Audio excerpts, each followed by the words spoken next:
58 सीटों पर 8 राज्य और केंद्र शासित प्रदेशों में वोटिंग चल रही है। लगभग 3.5 घंटे की वोटिंग हो चुकी है, 2 घंटे में 11% के आसपास। लेकिन दिलचस्प यह है कि इस बार बंगाल के साथ साथ उत्तर प्रदेश में भी तेज रफ्तार देखी जा रही है। दिल्ली में राष्ट्रपति द्रौपदी मुर्मू, उपराष्ट्रपति जगदीप धनखड़, सोनिया गांधी, राहुल गांधी सबने अपना वोट डाला है और ये अपने वोट के निशान के साथ मतदान के बाद वाली सेल्फी डाली है सोनिया गांधी और राहुल गांधी ने एक साथ। हमारे साथ कई खास मेहमान, शशि शेखर जी वरिष्ठ पत्रकार स्टूडियो में मौजूद हैं, संजय कुमार जी सीएसडीएस लोक नीति के को डायरेक्टर सेफोलॉजिस्ट हमारे साथ मौजूद हैं, जिनसे हम चर्चा करेंगे कि आज के नंबर्स ये क्या इशारा कर रहे हैं। लेकिन अनंतनाग पर नजर जरूर रखिएगा क्योंकि 2019 में पूरे दिन की वोटिंग थी 8.98 और सिर्फ 2 घंटे में 8.89% वोटिंग वहां हो गई है, बराबरी हो गई है। राजीव कुमार, मुख्य चुनाव आयुक्त को इस वक्त आप अपना वोट डालते हुए देख रहे हैं, वो पहुंचे हैं पोलिंग बूथ में और मुझे लगता है कि जानकारी भी वहां पर हासिल कर रहे होंगे किस तरह की व्यवस्थाएं की गई हैं। मतदान के बाद की उनकी तस्वीरें हैं जब वो बूथ पर लोगों से मिल रहे हैं, वॉलंटियर्स से बातचीत कर रहे हैं।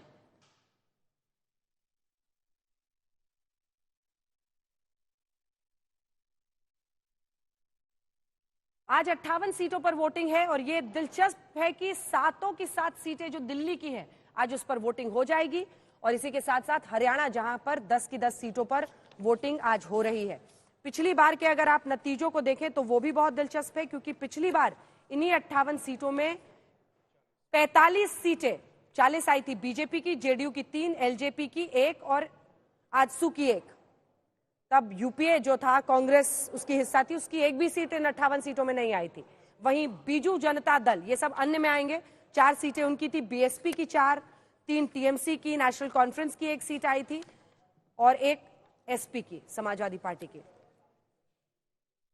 आजमगढ़ से राम किंकर हमारे साथ जुड़ रहे हैं। आजमगढ़ की सीट बड़ी दिलचस्प है और आजमगढ़ की सीट इसलिए दिलचस्प है क्योंकि 2022 में अगर निरहुआ इस सीट को समाजवादी पार्टी की झोली से छीन पाए थे तो उसकी वजह थे बीएसपी के कैंडिडेट।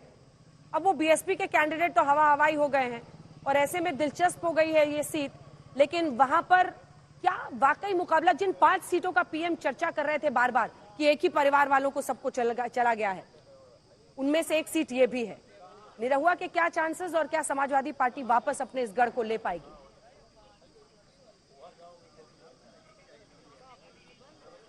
अंजना, देखिए दिलचस्प मुकाबला है बहुत ज़्यादा और यही वजह है कि जहाँ पे मैं बात कर रहा हूँ वो मुबारकपुर का इंटर कॉलेज है, एमपी इंटर कॉलेज उसको कहते हैं। यहाँ पर अभी चंद वक्त पहले धर्मेंद्र यादव गुजरे और एक एक बूथ पर वो बहुत तेजी कदमों के साथ जाते हुए और बातचीत कर रहे थे। कई लोगों ने उनसे शिकायत की यहाँ पर स्लो वोटिंग चल रही है, तो उन्होंने हमसे एक्सक्लूसिव बातचीत में ये कहा कि यहाँ पर प्रशासन स्लो वोटिंग करवा रहा है। एक तो ये उन्होंने आरोप लगाया। दूसरा, एक बार जब उनसे पूछा गया कि दिनेश लाल यादव निरहुआ तो कह रहे हैं कि 15 महीने में जो काम उन्होंने कर दिया तो वो काम तो आप कर नहीं पाए, तो उनका ये साफ तौर पर कहना था हाँ, इससे पहले के सारे काम आजमगढ़ में तो क्या दिनेश लाल यादव ने किए थे।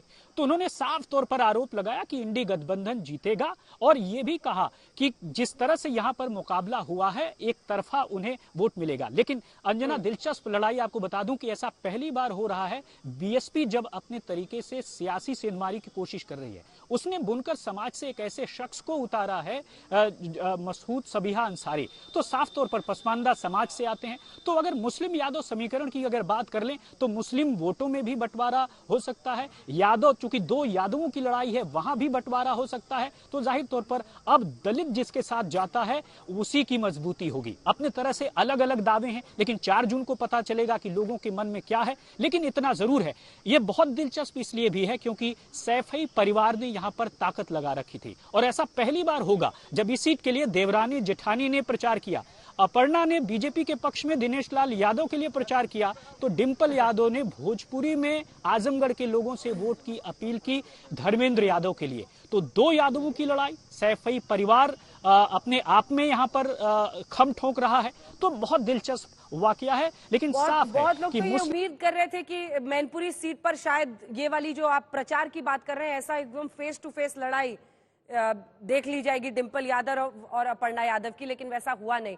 ये हम तस्वीरें आपको दिखा रहे हैं। उपराष्ट्रपति ने भी आज वोट डाला है। अलग अलग जगहों से हमारे सहयोगी हमारे साथ जुड़ रहे हैं।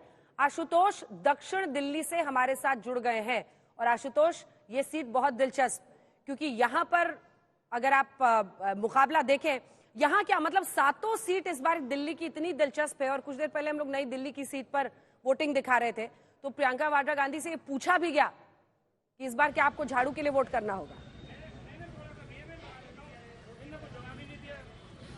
अगर आपको याद हो तो कन्हैया की मंच पर राहुल गांधी ने कहा था कि इस बार वो केजरीवाल के लिए वोट करेंगे और केजरीवाल कांग्रेस का बटन दबाएंगे। तो ये दरअसल गठबंधन की स्थिति 14 और 19 के बिल्कुल विपरीत है।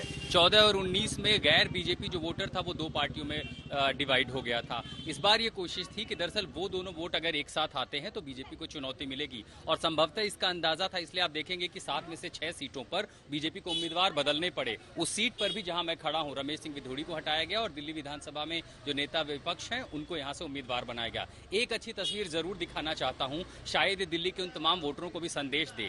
ये जिस इलाके में खड़ा हूं, पालम के निम्न वर्ग और निम्न मध्यम वर्ग का तबका है। अंदर जितने भी पोलिंग बूथ हैं, बड़ी लंबी लाइन है। अब और तापमान काफी बढ़ चुका है। 10:30 बजे के बाद से माथे पे आ रहा पसीना बता रहा होगा। गर्मी के बावजूद भीड़ नहीं है, व्यवस्था भी ठीक ठाक है। स्लो वोटिंग कहीं कहीं की शिकायत जरूर है। कई सारे बुजुर्ग मतदाता कह रहे हैं हमें तो वोट डालने का मौका नहीं मिला। उन्हें बताया गया कि ये तो पोस्टल बैलेट था, आपको वहां ध्यान देना चाहिए था।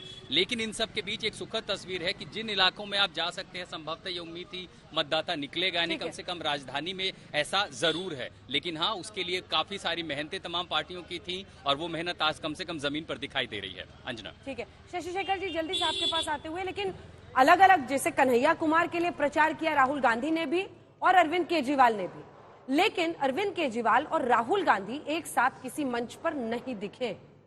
इसको कैसे देखते हैं आप? इसके 2-3 सिनेरियो हो सकते हैं अंजना। पहली बात यह कि अरविंद केजरीवाल के पास टाइम कम था और उन्हें लगा हो कि वो और राहुल गांधी अलग अलग दोनों लोगों को लगा हो अगर सभाएं करें तो शायद ज़्यादा फायदा हो। आप याद करें, नीतीश कुमार और लालू यादव जब साथ आए थे तो उन्होंने सिर्फ एक रैली साझा की थी, बाकी उन्होंने अलग अलग प्रचार किया था। एक बात यह भी हो सकती है कि स्वाति मालीवाल के केस के बाद शायद राहुल गांधी को लगता हो कि अरविंद केजरीवाल नए झमेले में न फंस जाएं और वो किसी विवाद में आ जाए। शायद हो सकता है ये भी एक बात रही हो।